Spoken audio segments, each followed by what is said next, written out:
Buenas noches, Gabriel, ¿cómo estás? Buenas noches, Rami. ¿Cómo has estado? Muy bien, Gabriel. Hoy muy contentos por este episodio en el que vamos a tener una invitada especial muy querida por nosotros, pero que nos va a ayudar a darle un poco de contexto y de realidad a una conclusión a la que llegamos en el capítulo anterior. Y es que estábamos hablando de los políticos, las elecciones y los creyentes. Y recuerdas tú, Gabriel, que llegamos a la conclusión de que hoy por hoy, como están las cosas, los creyentes debemos votar no tanto en función de los programas y las propuestas de los políticos, sino en función de que esos políticos por los que votamos realmente sean hombres y mujeres de Dios, sean personas que tengan a Dios en su corazón, que quieran hacer la voluntad de Dios y que entiendan que la política es una misión de evangelización y que si encontráramos ese tipo de políticos, pues bienvenidos y por esos hay que votar. Y nos quedó alguna reflexión de alguna persona diciendo, ay, pero ¿y dónde conseguimos a esos santos? ¿Dónde conseguimos a esas personas si no las hay? Y por providencia, pues tenemos la posibilidad de entrevistar hoy a la ex senadora Mila Romero, que estuvo con nosotros en el Congreso de la República hace unos años. Buenas noches, senadora, ¿cómo está? Buenas noches, Juan Camilo. Buenas noches, Gabriel. Buenas Muy bien, noches. gracias a Dios. Ay, pues qué rico tenerla y qué alegría volverla a ver, como siempre, con esa sonrisa que encanta a todos. Muchas gracias por aceptar esta invitación. Efectivamente, pues vamos a tener hoy una conversación. Esto es una conversación entre amigos en donde hablamos de diferentes temas, pero el de hoy nos llama mucho la atención porque es con la idea de tratar de conocer si existe de verdad eso que estábamos diciendo que eran políticos que asuman la política como una tarea evangelizadora. Entonces le doy la palabra a Gabriel para que la salude y empezamos. Pues mucho gusto en conocerla, senadora. Yo he seguido su trayectoria desde la distancia, pero sé perfectamente quién es y lo que ha hecho y sus actos de valentía, lo que usted ha logrado mover no solo a nivel de Colombia, sino a nivel internacional, Corte Interamericana, que esperemos que hablemos un poco de eso más adelante. Y de verdad que desde la perspectiva mía personal, porque yo soy apasionado de la política desde que me acuerdo, desde muy joven, yo quise ser primero político y de hecho estuve por allá apoyando a algunos candidatos y trabajé en el Congreso en algún momento de mi juventud, en la UTL de algún senador y posteriormente asesorando a alguien que fue luego presidente de Colombia. Y me llamó mucho la atención. Sin embargo, pues como que me pesó más mi mundo académico y mi vida académica y terminé en los libros y terminé en la universidad. Pero créame que para mí es un gran honor y un gran placer tenerla con nosotros en esta noche porque vamos a aprender de primera mano un testimonio, una persona que da un testimonio vivo en el mundo de la política que es tan difícil y a veces tan oscuro. De manera que bienvenida y que de verdad que mucho gusto tenerla con nosotros. Muchas gracias, Gabriel. Y pues la verdad es que es difícil poder decir cómo llego yo a la política. Primero que todo, porque cada vez que conozco más este mundo, como lo dice usted, cuando uno está adentro, me convenzo de que fue por la gracia de Dios. Entre más conozco, más puedo verificar y dar fe y dar testimonio de que llegué por la gracia de Dios. ¿A qué? A prestar un servicio. A prestar un servicio y ya como en ese momento unido a un gran equipo que Dios también puso en mi camino. Porque cuando usted es una persona que sabe, que confía, que quien da la sabiduría es Él, todo usted lo pone en oración. Cualquier proyecto, su equipo de trabajo, lo que va a hacer, sea una audiencia pública, sea una visita, sea ir a plenaria del Senado, cualquier actividad que usted haga, siempre se pone en las manos de Dios. Qué belleza, senadora.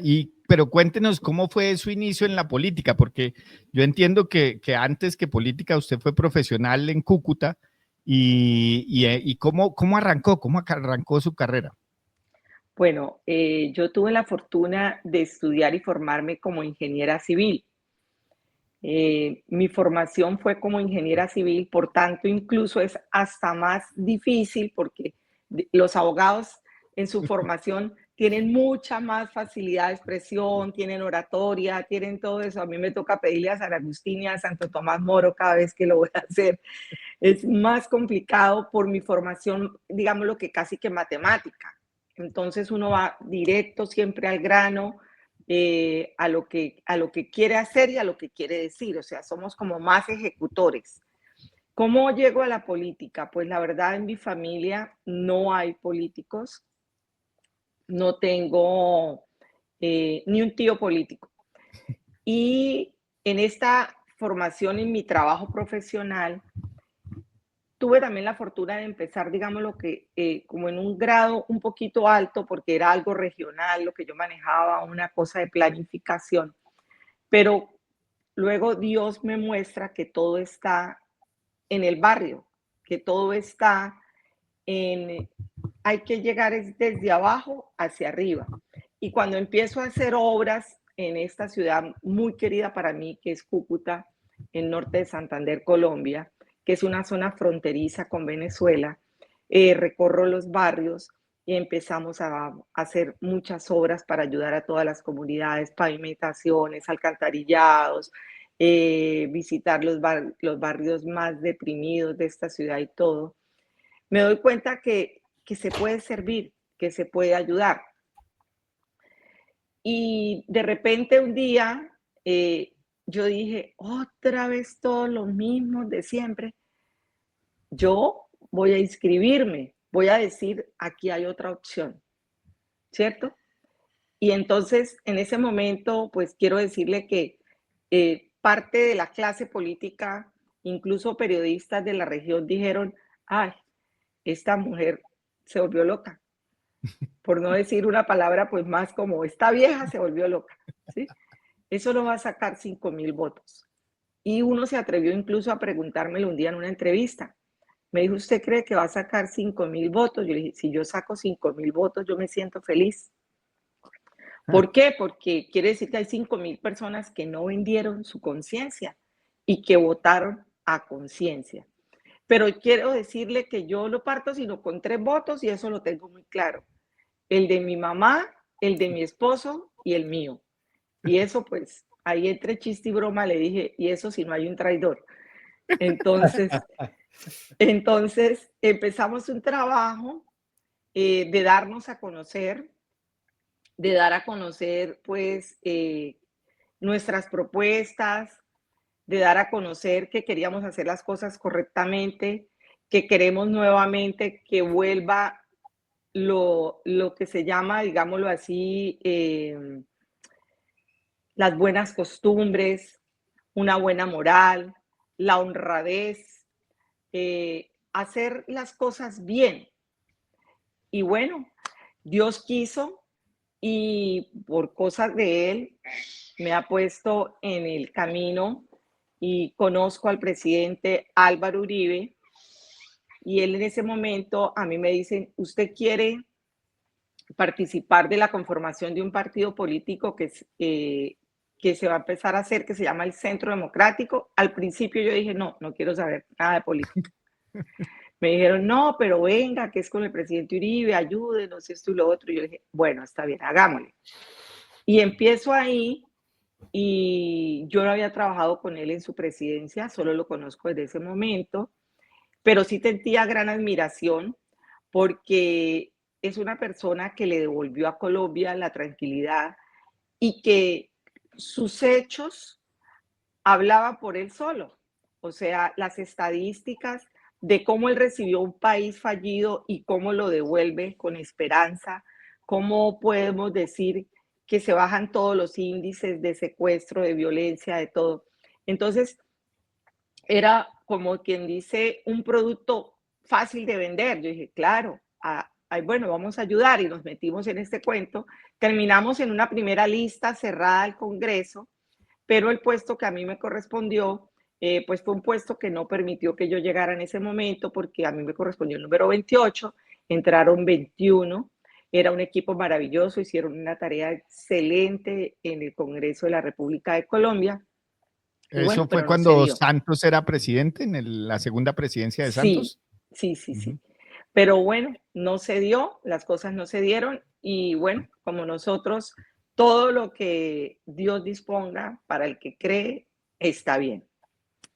Y entonces se dio una segunda oportunidad y yo dije, como lo conté, yo dije, bueno, yo quiero ser candidata, pero me lancé a algo también muy, digamos, lo que todos decían, uy, pero ¿cómo le ocurre? A la gobernación de mi departamento. Y ahí sacamos una muy buena cantidad de votos representando a ese partido, al Partido Centro Democrático, el partido cuyo presidente y fundador es el presidente Álvaro Uribe Vélez, y se sacó una muy buena votación. Entonces, con un equipo de amigos, porque no era un equipo político, dijimos, bueno, vamos a hacer una campaña al Senado. La hicimos y bueno, por gracia y fortuna y por el apoyo de Dios, llegamos Al Senado. al Senado de la República.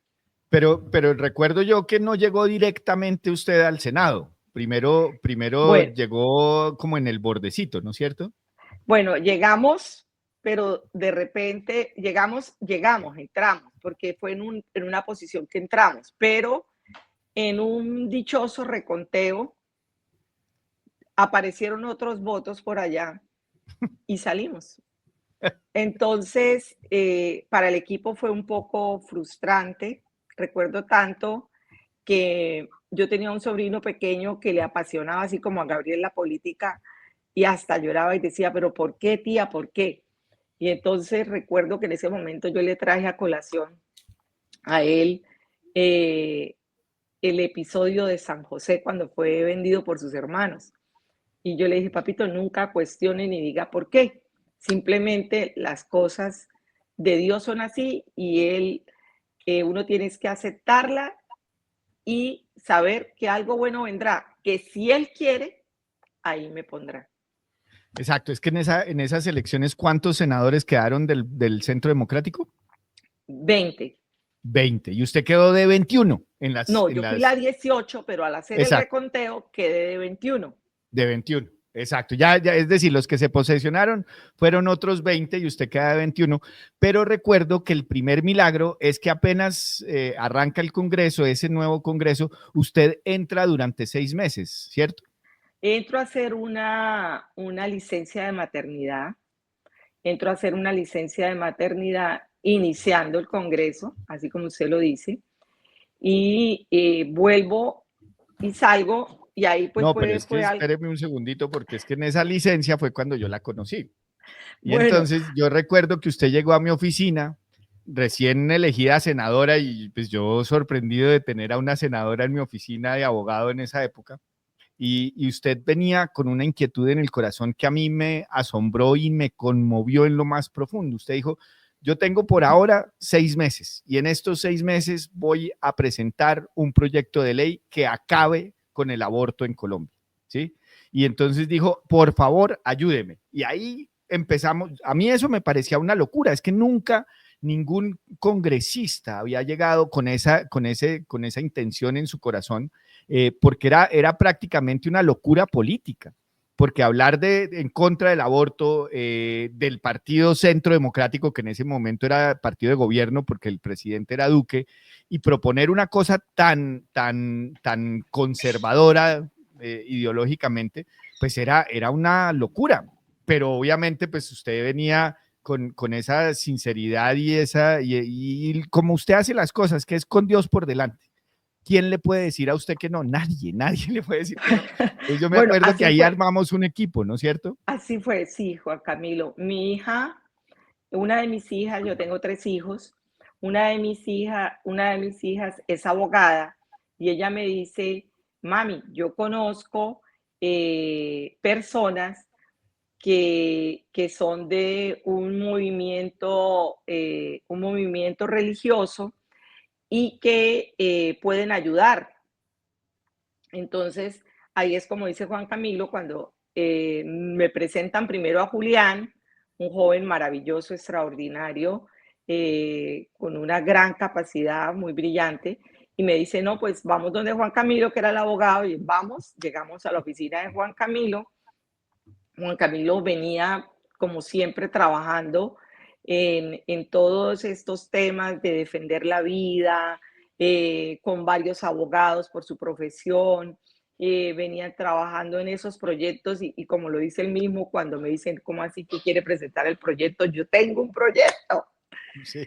Y cuando Juan Camilo me empieza a mostrar el proyecto, yo miro y escucho y leo el proyecto y yo le digo, Juan Camilo, no, eso no es.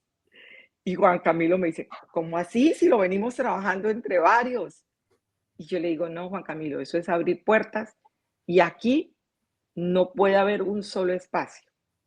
O sea, aquí es no al aborto. Así es, Porque era senador, y medio, tengo que admitir era que esto fue una medio, lección, medio flojo el porque proyecto, Ramiro. no, No, es que era un no, es proyecto que que no lo acababa del todo, sino que lo moderaba.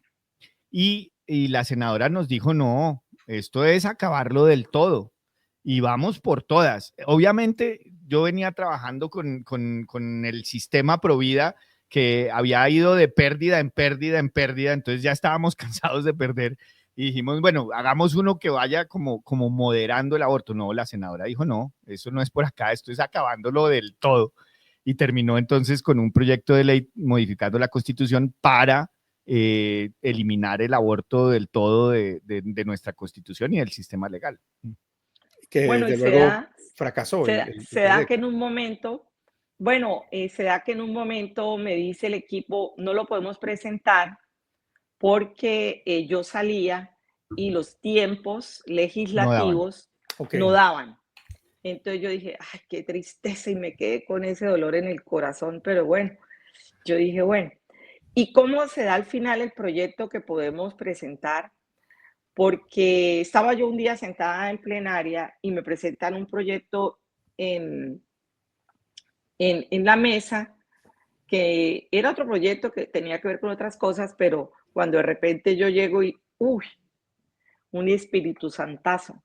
Entonces yo dije, este es el proyecto. Llamo a una amiga, otra amiga abogada, que trabajaba en Medellín y vive en Medellín, y le cuento, ella se llama Della, le digo, Della, tengo esto en cabeza, eh, tengo esto que me viene dando vueltas y queremos hacer esto con mi equipo, y ella me dice, déjemelo, lo voy a pensar, pero Gabriel, no le miento, al otro día, eso fue en la noche, al otro día en la mañana me dice, lo tengo. Y me lo manda el proyecto y lo miramos con el equipo y el proyecto se llama El Derecho a Nacer. Y lo miramos y no, ese es, pero no lo pudimos radicar porque los tiempos no nos dieron. Entonces salgo yo del Congreso y yo digo, bueno, otra vez, como siempre, confiando plenamente. Si Dios quiere, ahí estaré. Volvemos. Sí. Volvemos. Pero ahí Si no Dios había ni quiere, forma de que usted volviera porque era la senadora número 20 o 21. 21, Y 21 eran 20. y quién iba a salir de ese congreso si estaban de partido de gobierno, disfrutando de ser, digamos, los que estaban mandando la parada en el congreso. Había unos congresistas muy importantes, inclusive algunos alcanzaron a ser ministros porque todos habían sido compañeros de Duque cuando Duque había sido senador. Pues, ¿quién iba a pensar que usted iba a volver a salir? Pero ¿qué fue lo que pasó, senador? Bueno, pues que de repente empiezan este horrible montaje y esta persecución política contra el presidente Álvaro Uribe.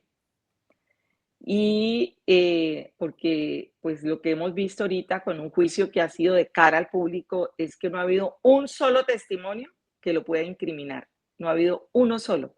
Y eso que ya pasaron todos los testigos de la fiscalía.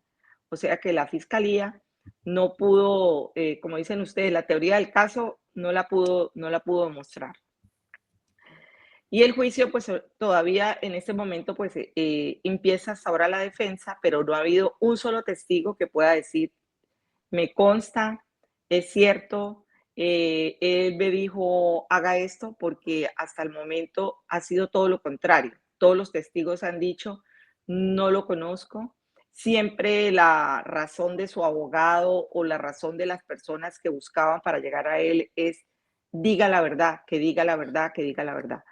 Pero en esa época Y estábamos en el 2020, en mitad de pandemia, recuerdo yo, y arrancando el juicio del presidente Uribe, él se da cuenta de que no le iban a respetar sus derechos en la Corte Suprema de Justicia, porque estaba demasiado politizada, y entonces él decide renunciar al Senado. ¿Y usted qué dijo cuando él renunció al Senado? plof, plof, ay Dios, sigo yo. Y entonces, claro, a todos nos sorprendió, a mí y a todos nos sorprendió cuando se da la renuncia y yo digo, uy, sigo yo. Bueno, primero que todo, darle gracias a Dios, aunque de una manera que pues no era la esperada, pero así se dieron las cosas, ¿cierto? Dios lo dispuso. Yo dije entrar digámoslo como la palabra no es reemplazar, Claro, a eso iba. porque Para que los que nos son de otros países, en el momento en que el presidente Uribe renuncia, se abre un espacio para que la senadora entre a reemplazarlo, que ahí está donde estás diciendo no es propiamente un reemplazo, pero como seguías ahí en la lista, te toca el derecho de estar en el Senado nuevamente. sí. Entonces, pues bueno, le pido en ese momento, recuerdo muy bien que el día de mi posesión fue virtual, como lo dice Juan Camilo, porque estábamos en pandemia y yo en ese momento le dije, pues bueno, pido a Dios sabiduría para servir a mi patria. Y entramos nuevamente, nos fuimos con el proyecto, tuvimos la fortuna de contar con otros congresistas que también eran pro vida y que igualmente venían trabajando por otros lados. Lastimosamente, éramos una minoría y aún en el Congreso de la República de Colombia, los congresistas pro vida siguen siendo minoría. Pero Entonces hay ahí que, usted entró a fortalecer, porque el presidente Uribe no era parte de eso, pero usted entró a fortalecer la bancada Provida, que se había creado hace unos pocos semanas, yo creo que antes de sí, que usted entrara, y usted entró a darle un impulso impresionante a la bancada Provida. sí, entramos a ser parte de la bancada Provida, es una bancada que se crea con congresistas de diferentes partidos políticos, liberal, conservador, partidos cristianos, Y hasta partidos de del centro, izquierda. ¿Se hasta de acuerda que izquierda. estaba el congresista embetunador? Bueno, y cuando entramos, pues se hace, es esa unión que había tanto de asesores como de congresistas, todos con un objetivo de trabajar por defender la vida del no nacido, pero la vida desde su inicio de la concepción y hasta su última etapa final.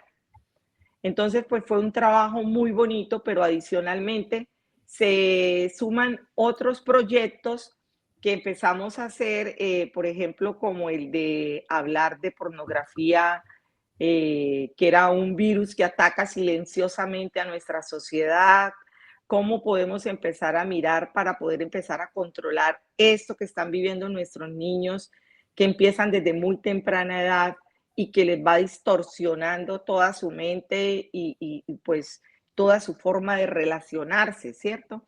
Entonces fueron muchos otros temas, como lo digo, con un equipo maravilloso en el que todo era enfocado hacia eso, hacia defender la vida, hacia una educación basada en valores, y que no es fácil hablar de estos temas primero, pues en el Congreso y segundo, tampoco son como muy acogidos por los medios de comunicación.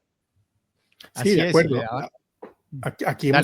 Aquí hemos tenido varios episodios donde hemos hecho un recuento, digamos, muy detallado de diferentes fenómenos en donde hemos intentado mostrar cómo ciertos temas son prohibidos o no son acogidos, o las personas que se atreven a decir ciertas cosas son etiquetadas o perseguidas, etcétera, etcétera. ¿Tú sentiste o en algún momento, digamos, por los temas que estabas tratando, los temas específicos de Provida y todo lo que nos relatas, sentiste algún tipo como de presión, persecución, maltrato, algo que nos pudieras contar a ese respecto? Bueno, incluso hasta burla, ¿sabe? Incluso hasta burla, porque ellos que son los que están equivocados, porque no quieren aceptar eh, que, la, que la ciencia nos está demostrando que hay vida desde el primer momento de la concepción, ¿cierto? Entonces quieren hacer ver que el retrógrado es uno. Sí, Entonces ellos tienen esa especialidad de voltear las cosas y hacer ver lo malo bueno y lo bueno malo. Entonces se empieza a sentir un poquito esa presión, pero también empezamos a ver otra cosa, que hay una gran mayoría del país que nos respaldaba y que sabía que nosotros estábamos en lo correcto, pero que lastimosamente es una mayoría silenciosa.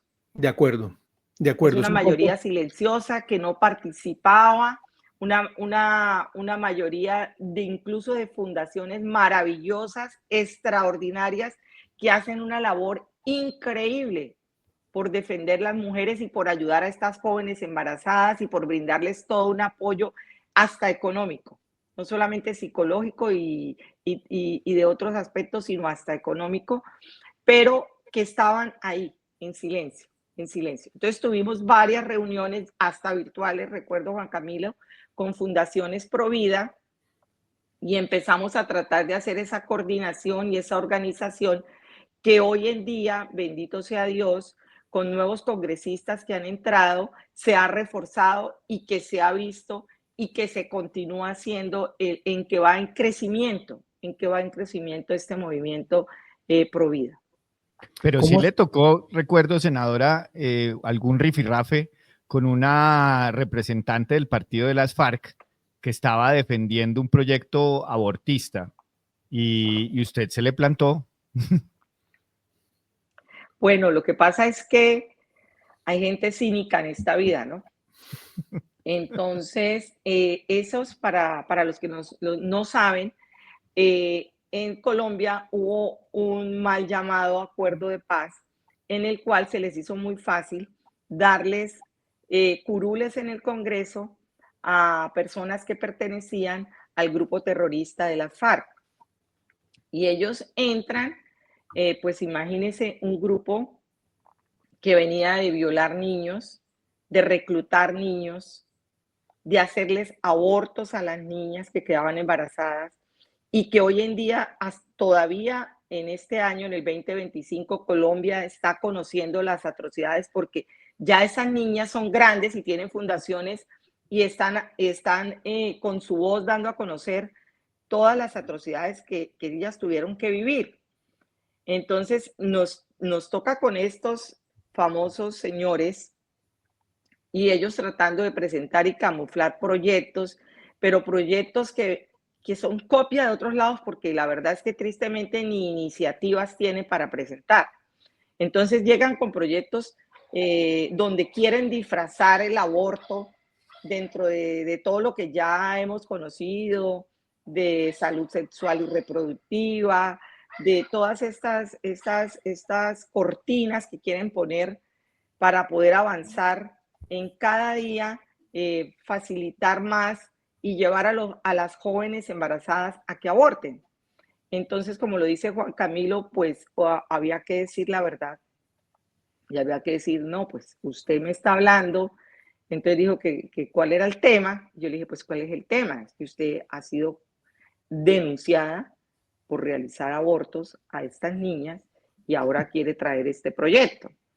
Entonces, ahí como quien dice, pues, como dice Juan Camilo, ahí eran rifirrafes, porque de una vez eso era como que, oh.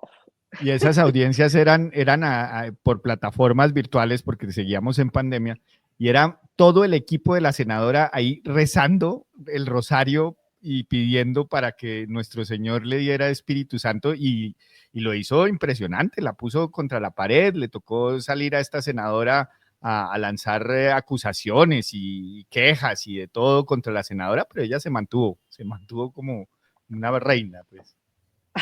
Bello Juan Camilo.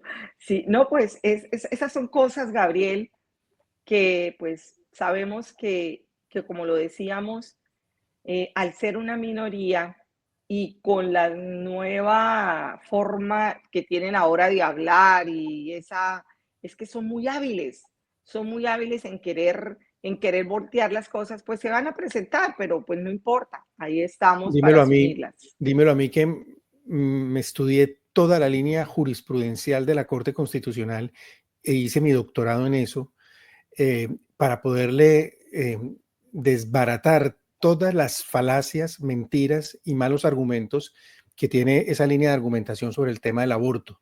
Pero como lo decíamos en otro capítulo, aquí estamos enfrentándonos a un poder muy fuerte, muy grande, y sobre todo a un poder secundado por medios de comunicación que ni les importa, incluso por universidades que ni les importa entrar a discernir o a determinar dónde está la línea que divide lo verdadero de lo falso. Para cualquiera no es un secreto hoy que desde 1990 hay una certeza absoluta, porque hay unos estudios de la genética moderna que ya pusieron punto final al momento en que comienza la vida humana. Ya no hay vuelta atrás, ya es una verdad absoluta. Y sin embargo, los abortistas siguen manipulando el lenguaje y siguen planteando y saliéndose por la tangente y empiezan a inventar y siguen inventando cosas que no son ciertas. Y la verdad sea dicha es que, como Juan Camilo lo hemos hablado en muchos episodios, nosotros estamos enfrentándonos primero a un enemigo muy poderoso, pero segundo también a un enemigo que es muy arrogante, que es un enemigo que no escucha razones ni quiere entrar en una discusión racional. Casi que, y es el fenómeno que veíamos, cuando uno está ideologizado o idiotizado o manipulado con el cerebro completamente lavado, cuesta muy difícil entrar a tener un diálogo racional con estas personas. Entonces me imagino yo, tú, en un diálogo político o en la idea de hacer una tarea política en un parlamento y poder entrar a discutir en estos asuntos, el grado de paciencia que debes tener debe ser absolutamente grandioso.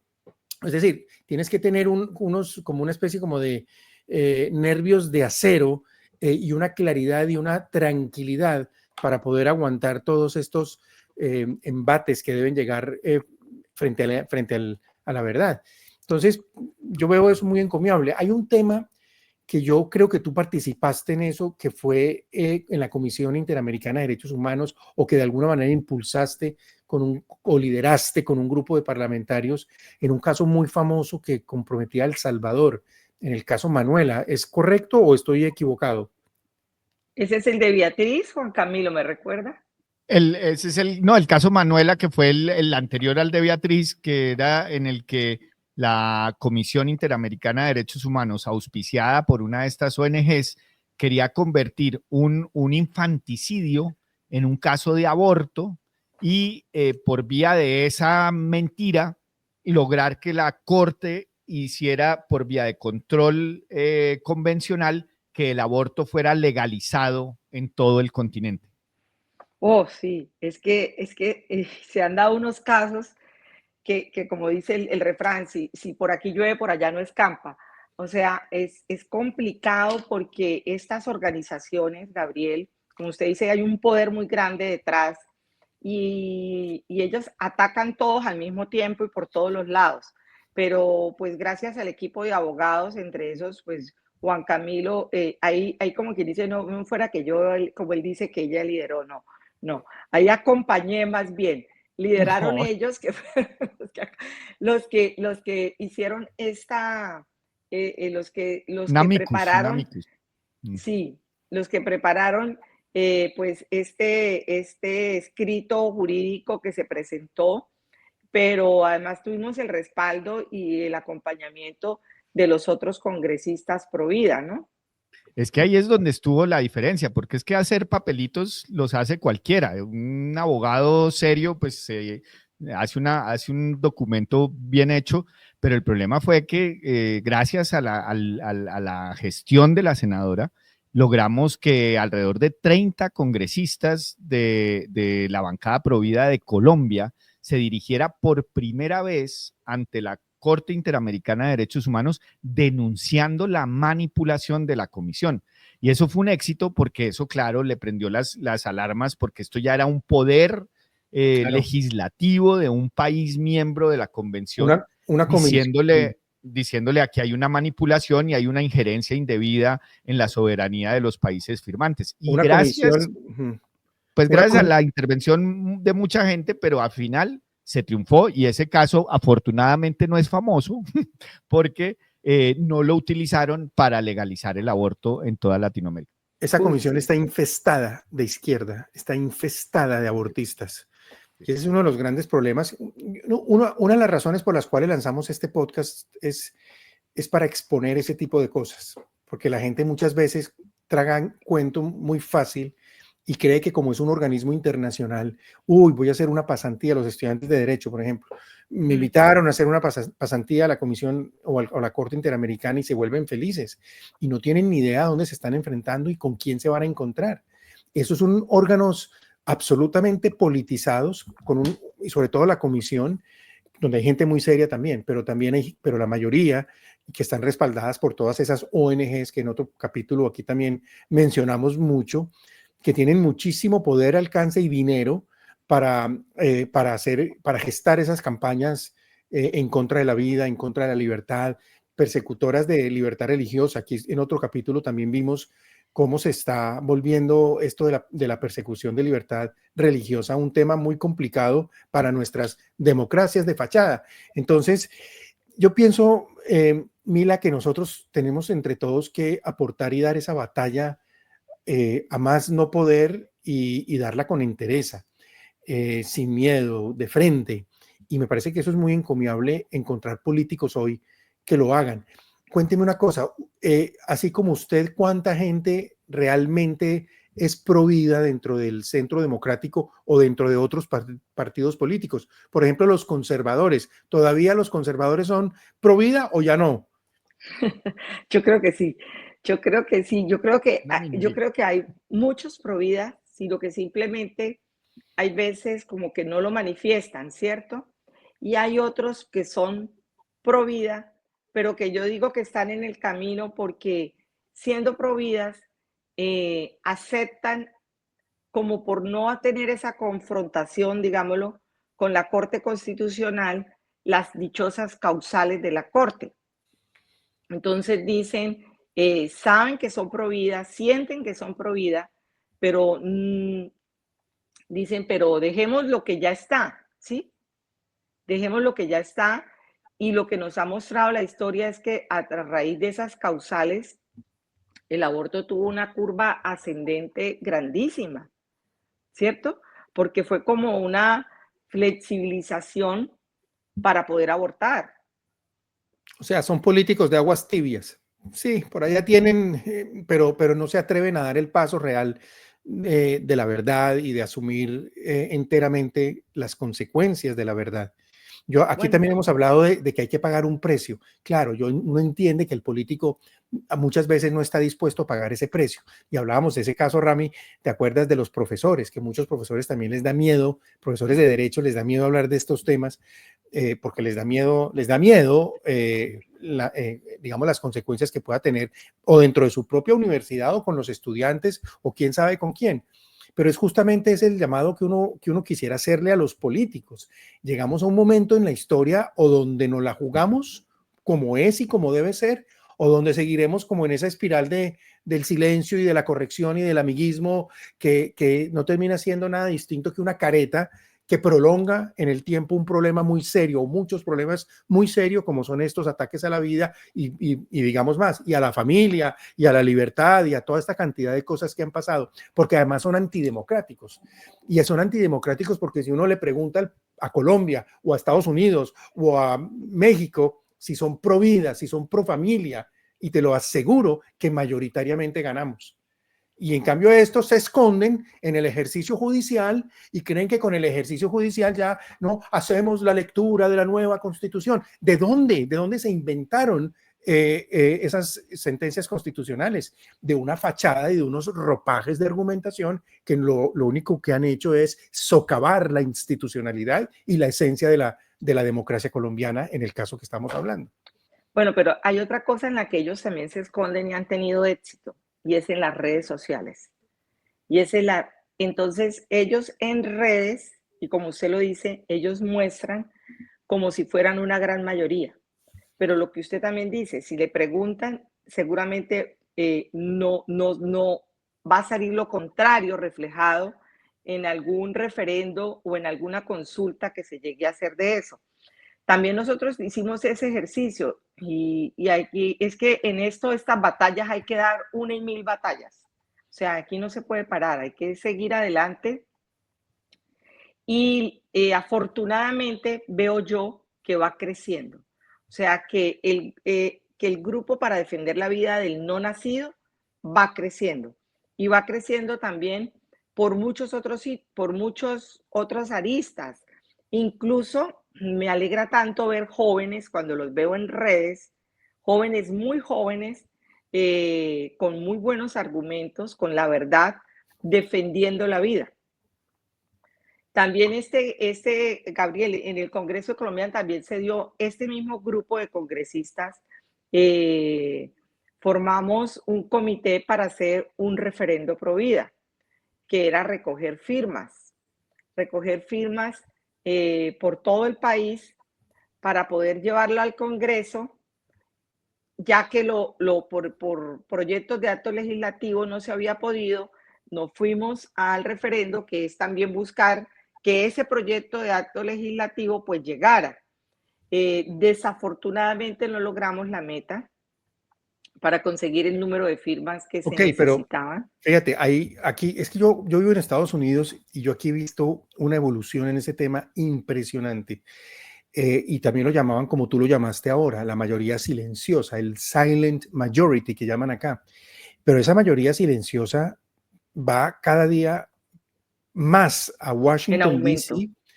a hacer la protesta, y ya son millones de personas que se reúnen todos los eneros con el frío más brutal del mundo, y eso lo han hecho año tras año en los diferentes, no solamente en Washington, D.C., porque las capitales de los estados también organizan sus marchas pro vida. Entonces acá en Texas o en la Florida o en donde sea, se convoca en enero esa marcha, que la siguen haciendo a pesar de que ya cayó la sentencia del Roe v. Wade, lo siguen haciendo, y es lo que demuestra esto, es que la gente ha despertado, y como tú lo decías ahora, y yo también lo siento así, la gente ha despertado, pero a veces yo miro a la distancia en Colombia, ¿será que no hemos del todo despertado? ¿Por qué ese referendo no alcanzó los votos? ¿Será que estamos muy cómodos? ¿Estamos en una zona de confort todavía? ¿O será que nos da, o estamos participando como de un modus mediocratis, de mediocridad generalizada de la gente que dice, sí, bueno, yo soy pro vida, pero no me la juego? ¿Qué es lo que está faltando? ¿Cuál es la chispa? ¿Cuál es la chispa que hay que...? Porque aquí yo te puedo hablar de chispas. Y, por ejemplo, en el tema de las últimas elecciones, aquí gana Trump clarísimamente por las mamás, que fueron las que primeras se pusieron bravas con todo lo que estaba pasando en los colegios con la enseñanza de educación sexual pervertida de los demócratas. Y ahí es cuando arranca el movimiento en el 2021 y es imparable. Yo quisiera preguntar, ¿qué está pasando o qué está faltando en Colombia?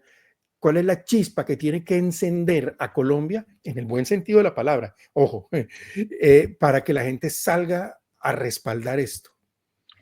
Yo diría que todas las anteriores, todo lo que usted dijo, todas las anteriores están faltando. O sea, es un movimiento que hasta ahora va creciendo, y de esa gran mayoría silenciosa, por ejemplo, hay que hacer un gran reconocimiento a un movimiento maravilloso que es el de 40 días por la vida.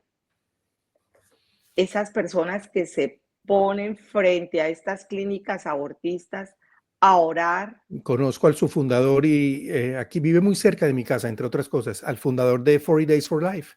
Qué curioso. Bueno, a mí me parece tan admirable esa obra de ir a frente a esas clínicas abortistas donde ya hay jóvenes que llegan con su decisión tomada y que ellas logren salvar vidas de la mano de Dios, a mí eso me parece maravilloso. Y hay que hacer ese reconocimiento a todas esas organizaciones como ellos, a todas, porque hay muchísimas que lo hacen. Nos falta despertar aún, nos falta despertar aún. Yo diría que falta en los católicos esa como conexión o coherencia entre lo que se es ser católico, pero en su actuar, conectarlo con ese actuar. ¿Por qué lo digo? Porque si estamos hablando de la política, muchas veces los católicos, no quiero saber de política, no me Exacto. hablen, no quiero, no, qué fastidio. Pero resulta que dan el voto por personas que luego traen todas esas ideologías de género, que avanzan con el aborto, no solamente con el aborto, con la eutanasia, que es otro tema. Si en el aborto vamos creciendo, en la eutanasia creo que es mucho más difícil ya ganar esa batalla, porque la han sabido disfrazar de dignidad, de una muerte digna, cuando realmente de una falsa compasión. O sea, han sabido disfrazar, también disfrazadas las cosas, que la gente ya lo repite como loritos, y entonces en esa parte creo que es aún más difícil todavía. Pero Pero esos yo ahí quería, católicos tenemos que unirnos para, como dice Juan Camilo, hay que nombrar gente que legisle acorde a las leyes de Dios. ahí es Y donde eso, quería poner el punto, y es que, claro, por un lado está la coherencia en el voto de los católicos, pero lo otro que oye uno en estos medios es, pero ¿votar por quién? Si no hay quién y no sé qué, y entonces no conocemos a los candidatos. Pues no, resulta que sí hay candidatos. Y aprovechando que usted menciona la eutanasia, quisiera que nos contara un poco cuál fue su experiencia, porque creo que de las pocas audiencias de control político a un ministro de salud por estos temas, fue una que organizó usted en contra del ministro de salud de ese entonces, el doctor Ruiz, que era ministro de salud del presidente Duque. Usted era parte del partido de gobierno, y con todo eso le organizó una audiencia de control político. Y recuerdo que en esa audiencia a usted le pasó una cosa bien particular, y terminó abandonándose a las manos del Espíritu Santo. ¿Cómo fue eso, senadora? bueno, lastimosamente, lo que no han logrado por el Congreso, lo hacen a punta de decretos y de resoluciones. Y este ministro, que había hecho una buena labor con el tema del COVID, eh, sale con una resolución en el cual, pues como quien dice, aprobando todo el tema de la eutanasia. Nos activamos toda la bancada Provida, eso se denunció también, y como lo dice Juan Camilo, se cita a Audiencia de un control control político. político, Uh -huh. a un control político, y ese control político pues lo llevamos a cabo con toda la bancada Provida, donde todos participamos pues dando los argumentos de por qué rechazamos la eutanasia. Y como dice Juan Camilo, resulta que a mí me dejaron de última, y yo decía, bueno, pero Gabriel, eso como cuando usted está en el colegio que dice, ay, caramba, ya todos lo dijeron los del grupo, ¿cierto? Estamos en un equipo y ya todos lo dijeron los del grupo, y tocó pues, ¿Qué digo? Se ¿qué quedó sin digo? argumentos, se quedó sin argumentos. Tenía como Exacto, 5 páginas entonces de argumentos y se quedó. Ya todas ya, habían salido. ya llevábamos mucho tiempo y ya todos habían hablado, ya todo. Entonces, eh, como dice Juan Camilo, en manos del Espíritu Santo, y pues basados en la experiencia personal, porque yo soy testigo del gran amor y la misericordia de Dios. En mi caso, en mi familia, son sobrevivientes de cáncer, mi hermana, mi esposo. Entonces la gente decía, no, pero es que hablaban, no, pero es que una persona que tenga cáncer y que no sé qué, y que es lo mejor es aplicarle la eutanasia. Entonces yo decía, no, eso no es cierto. Eso no es cierto porque en mi caso, como lo digo, mi hermana fue desahuciada por los médicos por su cáncer terminal, ya terminal con metástasis y todo. Y pues para la gloria de Dios, ahí está como testimonio de Dios vivo. Y mi esposo ha tenido 3 cánceres, no uno, 3. Y ahí está también para la gloria de Dios como testimonio de él. Entonces la gente habla de lo que no sabe. Ay, pero es que eso es condenar a la familia, ¿no? Cuando uno tiene un ser amado, uno lo atiende con todo el amor del mundo. Y uno lo que clama es vida. Uno no está clamando que lo maten y que ya le alivie. No, así no es. Así no son las cosas. Entonces se ha disfrazado de una falsa compasión y no se les quiere brindar verdaderamente y todo lo que se le puede brindar a un enfermo para poder sanarlo. Entonces se dio ese debate y para completar, pues este ministro era médico, entonces hubo que recordarle también que él había hecho un juramento hipocrático. Y al final, bueno, pues pudimos participar y dar a conocer nuestro punto de vista. Y al final también la senadora le recordó al ministro que no podía ser como el faraón, que se dejaba endurecer el corazón y oprimir al pueblo israelí en ese tiempo, en el pueblo de Dios, dijo ella. Y cuando se sentó, la aplaudieron. En el Congreso no se puede aplaudir y los demás congresistas la aplaudieron. Entonces tuvieron que llamar al orden y todo eso. Y recuerdo que la senadora se sentó y me decía, Juan Camilo, ¿qué dije? Y tóqueme las manos que las tengo frías. Y bueno, y ella se sentó pues de verdad conmovida por lo que ella misma había dicho.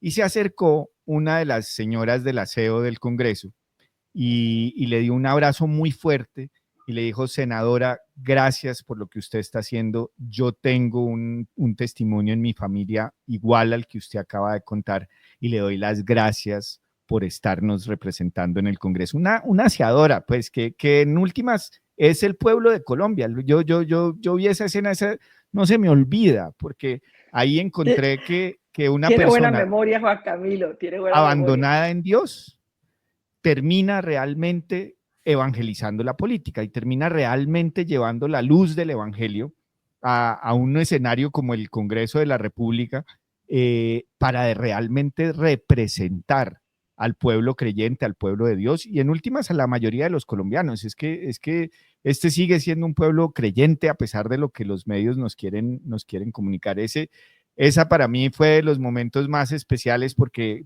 realmente vi a Dios actuando en una persona que por la fuerza de las circunstancias, pero sobre todo por su fe, se abandonó en él. Impresionante. Muy bueno. Nosotros hemos tenido también muchos, digamos, cuando estábamos en la universidad, muchos debates públicos que hacíamos sobre diferentes temas. Y me acuerdo que tratamos en alguna ocasión el tema de la eutanasia, la distinción con la ortotanasia, con el morir con rectitud, el acompañamiento, los cuidados paliativos, la entrega que se le da, digamos, los medios de salud disponibles, de cómo apoyar a la persona en unos momentos tan difíciles. Y uno hace ese contraste con la idea de vida que se tiene hoy en día, que es como una vida desarraigada de un sentido, incluso el sentido del sufrimiento, porque cuando uno encuentra, digamos que Juan Pablo II, me acuerdo de una encíclica muy linda que él dio, que hablaba sobre eso, sobre el sentido del sufrimiento y del sufrimiento terminal y el carácter corredentor que existe allí en esas personas. Y lo viví yo, por ejemplo, con personas cercanas en mi familia que también tuvieron unos finales muy complicados, pero eran entregadas a Dios y cuánto valor hay ahí en una vida y cuántas cosas bonitas pueden pasar ahí. Pero el mensaje que nos mandan hoy en día es, ¿tienes dolor? Ah, no, tómate la pastilla, muérete. Claro, uno no niega el sufrimiento, porque hay sufrimientos muy complicados, pero también hay unos avances científicos muy interesantes que permiten acompañar a ese dolor y a ese paciente en muchísimo dolor, tratándole de hacer una vida un poco más, si se puede hablar así, más fácil de llevar en esos últimos días. La solución no es tome la inyección, tome la pastilla, acabemos con este sufrimiento y arranque, porque es que eso es una espiral de como el slippery slope, que empiezan con esto, pero después también la persona ya se va sintiendo, no, es que me siento angustiada de la vida, como creo que también pasó un caso en Colombia de alguien, o no sé si fue en Colombia o en qué país, que entra en una gran depresión y esa depresión la lleva también a buscar la muerte. Entonces ya no es solamente, que también es una enfermedad, desde luego, pero ya no es esa comparación con el enfermo terminal de cáncer, sino un enfermo terminal, ya no sé si llamarlo terminal, pero un enfermo que perdió el sentido de la vida, que está deprimido y que cree que su mejor opción, y es el mensaje que hay detrás, es morirse. Y entonces la eutanasia también para ellos, ¿no? Entonces, como pasó con el aborto, fíjate que en el aborto también fueron ese truco de un juez en Colombia, de un juez malísimo en Colombia, que es muy adorado por mucha gente, pero un juez malísimo en Colombia, que empezó a girar en torno al derecho al aborto, en torno al deseo de la mujer gestante. O sea, ya no bastaba simplemente que se dieran las causales objetivas y reales, sino que la mujer dice, no, pues yo me siento mal, no quiero tener a mi hijo, tengo algún problema psicológico que se me está causando, entonces ya hay una causal que te permite cometer el aborto. Es el mismo espiral del slippery slope que comienzan con esos casos excepcionales y que terminan siendo casi que un aborto a demanda, casi que una eutanasia a demanda. Peor aún, terminan en eutanasia para niños. Fíjate. Son situaciones muy complejas y nosotros estamos viviendo, yo pienso que un momento crucial en la historia de la humanidad, porque digamos que el norte moral está completamente trastocado, completamente perdido y estamos en una guerra muy fuerte. Yo a veces le digo a Rami, yo veo esto como una batalla espiritual, o sea, porque digamos que yo que me he metido tanto en esto, en los libros, en los estudios, en las investigaciones sobre estos temas de vida y que dicté tantas conferencias o clases sobre estos temas, pero yo veo que eso no es suficiente. Es decir, las razones hoy en día no son suficientes para dar esta batalla. Hay algo más que está en juego. Yo a veces pienso, y se lo dije en alguna oportunidad a Rami, yo a veces pienso muy seriamente que detrás de todo esto están las fuerzas del mal, están fuerzas espirituales. Nosotros peleamos, como decía San Pablo, no contra personas de carne y hueso, sino que hay algo mucho más. ¿Cómo es que eso creo que está en Corintios? Contra potestades y contra, no sé, mejor dicho, el reino del mal de Satanás que está detrás de todo esto. Pues senadora, ¿usted qué opina de eso? De si esto es una batalla espiritual. ¿Le ha tocado? Claro, claro que así el mal existe y yo creo que el principal triunfo es hacer ver que no, es hacer ver que no existe. Y resulta que así como hay personas servidoras de Dios, también hay personas que sirven al mal. Y esas batallas pues toca darlas y hay que estar en esa permanente oración y buscando siempre el respaldo de Dios y pues de esas ángeles que Dios pone en el camino de uno también para todos estar como en la misma tónica, en la misma gracia. Y ahí es cuando uno, por ejemplo, entra al Congreso, son cosas que uno dice, por la gracia de Dios, y todo el mundo lo mira a uno como que, sí, o sea, son gente que se cohíbe incluso de hablar de las bondades, del amor, de la misericordia de nuestro Dios. Y ahí estamos, aferrados de la mano de Él, y hay que seguirlas dando. Toca seguir en lo correcto, seguir defendiendo la verdad, seguir defendiendo la vida, seguir defendiendo los valores, la ética, la buena moral, los principios. Y no podemos dejar que nos los cambien, no podemos dejar que nos normalicen lo que no es correcto. Vamos cerrando ya, Rami, porque ya estamos alcanzando la hora. Pero yo quisiera hacerle una pregunta. Bueno, seguramente tú también, tenemos muchas, pero yo no quisiera cerrar esta conversación sin esta pregunta. ¿Tú qué le dirías a una persona joven que siente la necesidad de hacer política? Y estoy pensando en mí cuando tenía 20 años. Yo quería hacer política y luché mucho por ser político y hacer una carrera política. Y de pronto mis primeros pasos me desconcertaron muchísimo. La vida política me desconcertó. Me pareció que era muy falsa.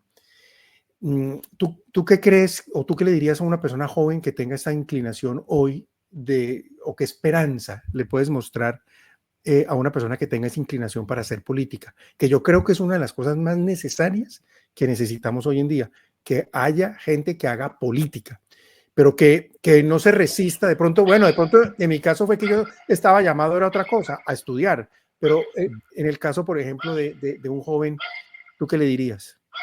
Bueno, primero permítame contarle que dentro de nuestro equipo, el equipo de amigos que hemos venido trabajando en política, hay muchos jóvenes. Oh, qué bien. Muchos jóvenes, empezando porque pues mi hija está en el equipo y pues muchos amigos de ella y mucha gente joven, demasiada gente joven. Y yo termino siendo, Gabriel, digámoslo, como una mamá. Yo termino siendo como una mamá porque uno termina involucrándose en viendo a cada persona como lo que es, una persona, ¿cierto? Y entonces dándoles consejos, orientándolos, llevándolos. Y yo creería que aquí más que todo, ellos se van dando cuenta porque es que uno evangeliza con el ejemplo. Y los proyectos que uno tiene por presentar, porque es que eso le fluyen a uno las iniciativas, son siempre en beneficio de eso, de una educación basada en valores, de ayudar a los niños, de defender la niñez, de ayudar a los jóvenes. Y los jóvenes, como que los animo, les digo, ¿usted quiere participar de política? Yo quiero, bueno, vamos, acompáñeme y lo vamos orientando. Y lo que nos sirve, también lo diciendo, por ahí no es. Puede que llegue más rápido, igual va a caer más rápido. Muy bien.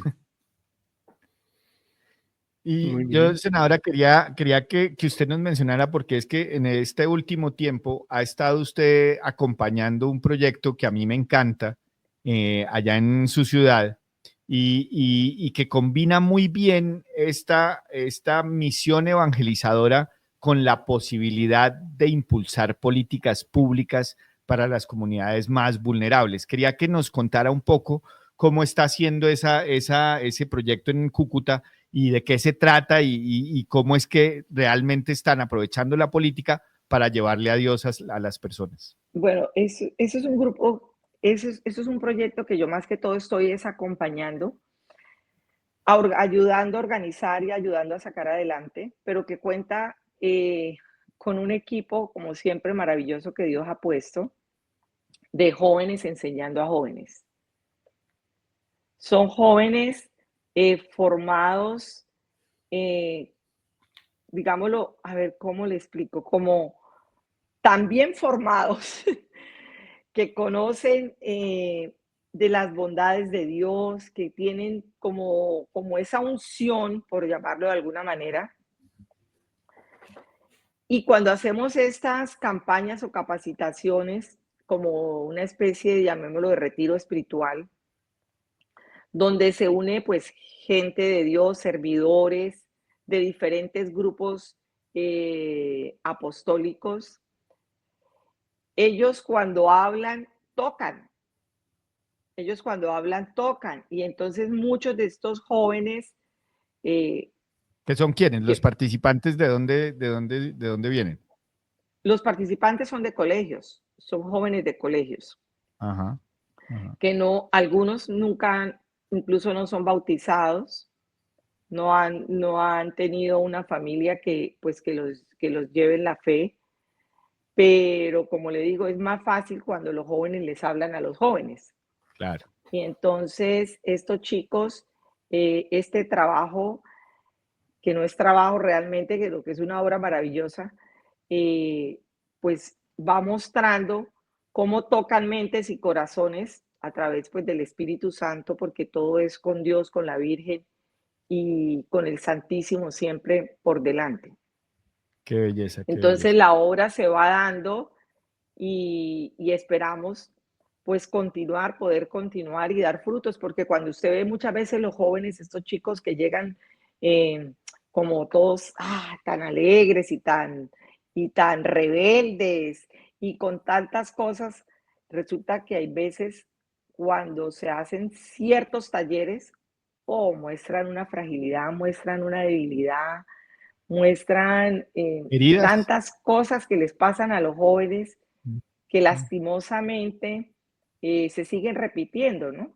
Se ve mucho abuso, se ven muchas cosas que necesitan sanar y todo pues tiene que ser de la mano de Dios para poder renacer, como se llama el espíritu, tiene que ser de la mano de Dios. Entonces son unas actividades y unas campañas muy bonitas que se están haciendo. Pues hermoso, hermoso. Y bueno, y no quisiera dejarla ir sin que nos cuente una pregunta que yo siempre le hago a las personas que están en esto de la evangelización, y es, ¿cuál ha sido el sacrificio más duro que le ha tocado hacer por esta misión de evangelización en el que nuestro Señor la ha puesto? Hmm, Pues yo no diría que sacrificio, no diría que sacrificio porque eh, cuando uno asume, digamos, lo que estas tareas o este diario vivir, desde que uno abre los ojos y se levanta, pues se encomienda a Él. Y nunca olvidar que solo somos siervos inútiles. Eso es. Nosotros somos siervos inútiles y Él es el que hace la obra. Así es. Pues Muy muchas bien. gracias, senadora. De verdad que este tiempo con usted ha sido espectacular. Le agradecemos enormemente su tiempo, su apertura, la disposición que ha tenido y la generosidad para regalarnos todas estas historias de su vida, que al final del día pues corresponden a la pasión con la que usted ha asumido esta tarea que Dios le ha encomendado. Esperamos verla muy pronto otra vez en el tarjetón para poder marcar su nombre. Y de verdad, senadora, qué alegría verla. Dios la bendiga, Dios la proteja. Muchas gracias por haber estado hoy con nosotros. No, gracias a ustedes, de verdad, Juan Camilo y Gabriel, por este programa pues, que Dios ha puesto en su corazón y que ustedes están sacando adelante. Esperemos que vaya creciendo y que les agradezco pues la oportunidad que me han permitido y esperamos que en algo podamos ayudar. Muchísimas gracias, de verdad, qué gran gusto conocerte por fin. Mira que uno de los hilos conductores de este programa, que han sido las ideologías, terminan con todos con una característica común, que es la muerte de Dios. Todas las ideologías apuntan a matar a Dios y ver digamos, de viva voz tus reflexiones donde Dios está presente en primer lugar en tu accionar en la vida política, me parece que es una cosa muy encomiable y digna completamente de admiración. Es una respuesta a las ideologías y nos tenemos que tomar ese tema en serio. El tema, si el tema no es meramente académico, yo quiero ser enfático en eso, porque a veces algunos podrán decir, ay, pero es que su podcast se volvió muy religioso. No, nosotros queremos seguir hablando de política, de universidad, de academia, de libros, pero sin desconocer la realidad completa de estas cosas que nos convocan. Y quieranlo o no, querámoslo o no, en el centro, en el corazón de lo que nos está tocando vivir, es eso, la muerte de Dios. Y por eso a Dios hay que ponerlo en primer lugar. De manera que me encantó esta conversación y muchas gracias por acompañarnos. Rami, a ti también muchas gracias por proponernos este episodio. Muchas gracias. Bueno, feliz noche. Dios los bendiga. Yes. Amén.